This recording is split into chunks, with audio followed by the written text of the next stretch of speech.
Hi, I'm Jennifer from Adult Services. Last year I came across this book, Make Ink, A Forager's Guide to Natural Ink Making by Jason Logan, and I was intrigued. I knew you could dye fabric and yarn using plants, but ink? As someone who loves to write and journal, I thought, this is something I've got to try. One of the things they show you how to use for ink is berries. And since I have a mulberry tree out in front of my place, I thought, I'm going to try it. So I don't know if it'll turn out as vivid as this, but if you'll join me while I work my way through the process, we'll find out together. Let's get started.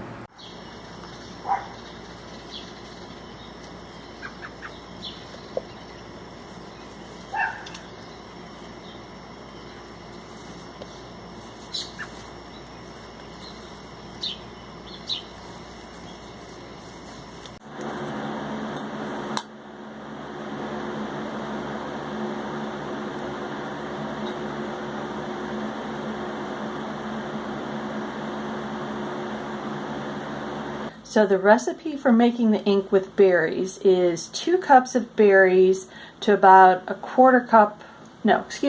a cup of water. However, it took me 2 weeks to get just half a cup of berries, so we're going to make a small batch here. The water's already added, and so I'm just going to take a smaller jar and start mashing. Now I've mashed the berries, and what I'm going to add to this is gum arabic or acacia powder as a binder. And by that I mean this powder that's going to thicken the liquid a little bit and make it easier to use it for writing or for painting. So I've measured out a little over a tablespoon, and I'm going to go ahead and dust that on top and mix it in.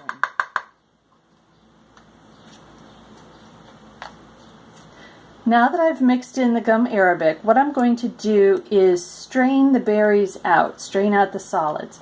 I have a jar and a funnel and a few layers of a thin fabric, and I will go ahead and just slowly add the berries and the liquid to this and periodically squeeze the liquid through. So I'll start small.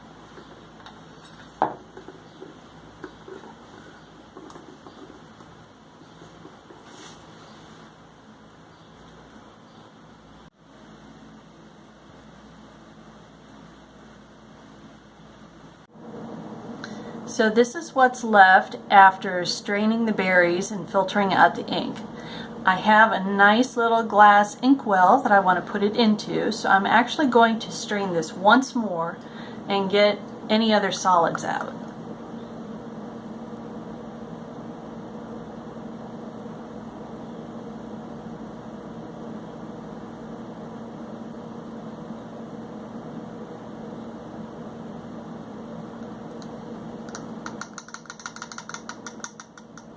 So let's see how the ink turned out. I'll dip my pen in, shake off the extra, and here we go.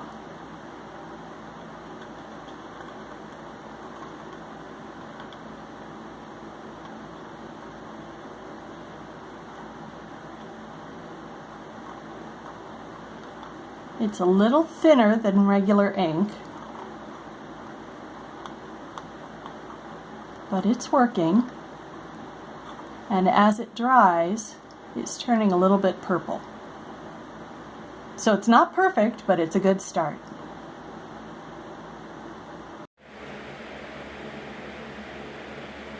Since the ink turned out to be a little bit thin, I thought I'd take a brush and see if I could use it, sort of like a watercolor paint.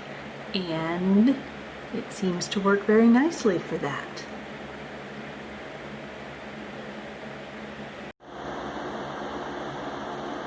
So here's what I've learned from making this first batch of ink. First of all, half a cup of berries makes just enough ink to give this inkwell just the right amount for me to play with. Second of all, I think I would cut back a bit on the water and add more of the acacia powder so it's a little bit thicker. And thirdly, I might try to boil the berries for a bit to see if that draws out a little more color. But overall, I'm pleased with the results, and now I'm going to write a letter or have some fun with my new ink. So enjoy yourselves, try playing with some natural ingredients for making your own ink, and have a great summer.